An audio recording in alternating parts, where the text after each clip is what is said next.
Vamos continuar o plano de trabalhos, agora com a última intervenção, que é o Dr. Luís Luz. Ele vai falar sobre a diretiva muito recente, que é 2019-2023, sobre os novos horizontes para a recuperação preventiva.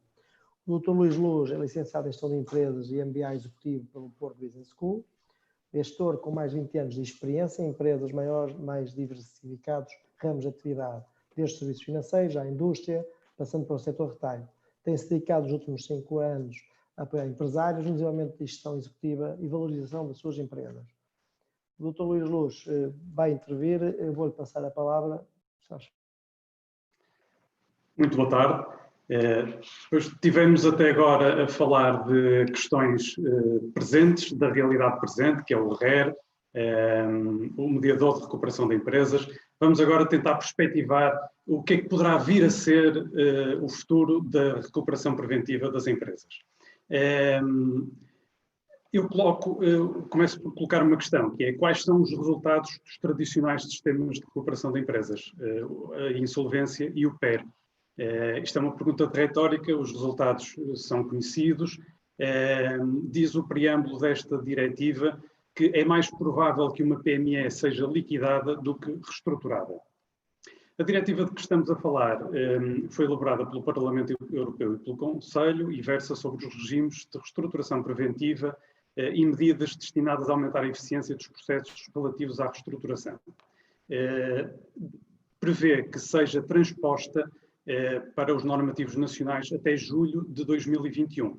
Portanto, faltam menos de 9 meses para que ela tenha que ser transposta para Portugal. Isto dá-nos novos horizontes para a recuperação preventiva das empresas, implica uma mudança de paradigma.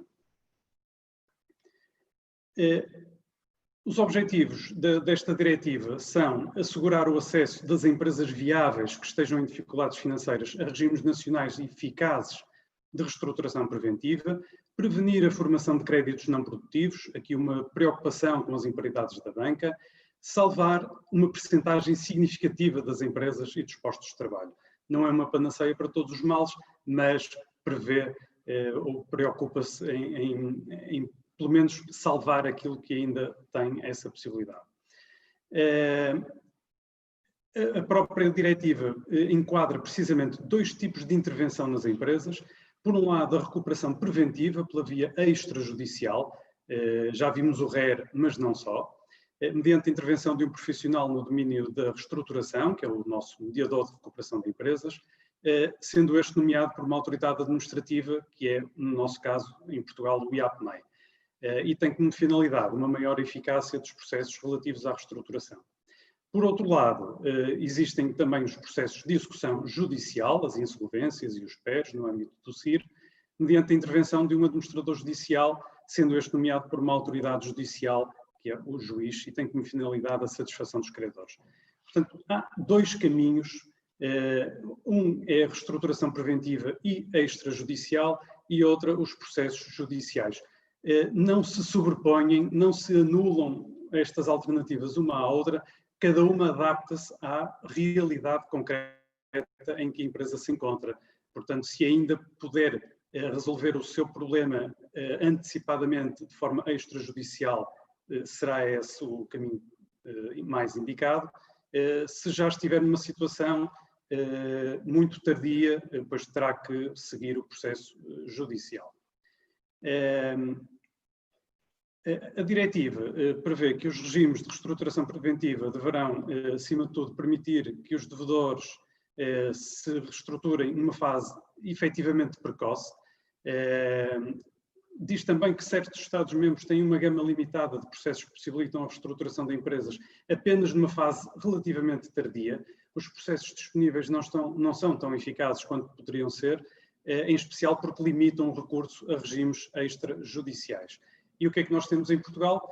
Temos as insolvências para satisfação dos credores, ou em caso da empresa se encontrar em situação económica difícil ou em situação de insolvência meramente iminente, a empresa poderá requerer ao Tribunal a instauração de um PER.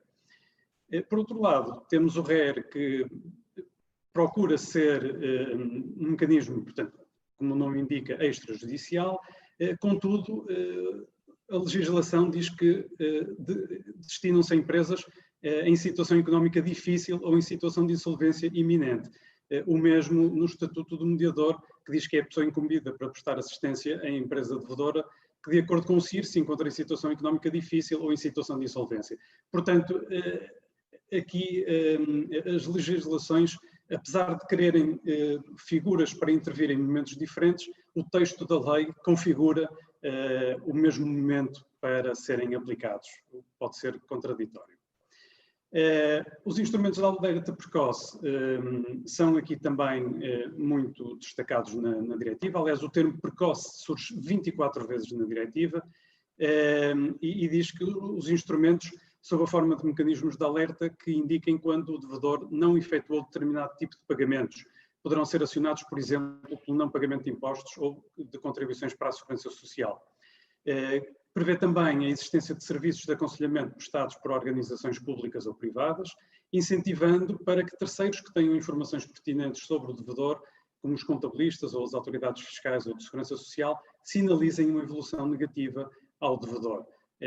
Por exemplo, aqui o caso dos contabilistas, que muitas vezes têm melhor conhecimento da realidade económica e financeira das empresas, melhor do que os próprios empresários, poderem, junto destes, recomendar-lhes, por exemplo, o recurso a um economista para olhar para as suas contas. A reestruturação preventiva é o mote desta diretiva. Aliás, o termo preventiva surge 64 vezes e está previsto que os mediadores de recuperação de empresas possam ser meramente recomendados, portanto, de adesão facultativa por parte do empresário, possam ser nomeados de forma condicional para maior garantia dos credores. Por exemplo, há certos planos de recuperação que implicam novas injeções de capital e um banco credor pode aceitar fazer esse apoio adicional, condicionando a presença de um mediador de recuperação de empresas para acompanhar a sua correta execução. Ou então será nomeado de forma imperativa através, por via do interesse público, como é o caso da falta de pagamentos de impostos.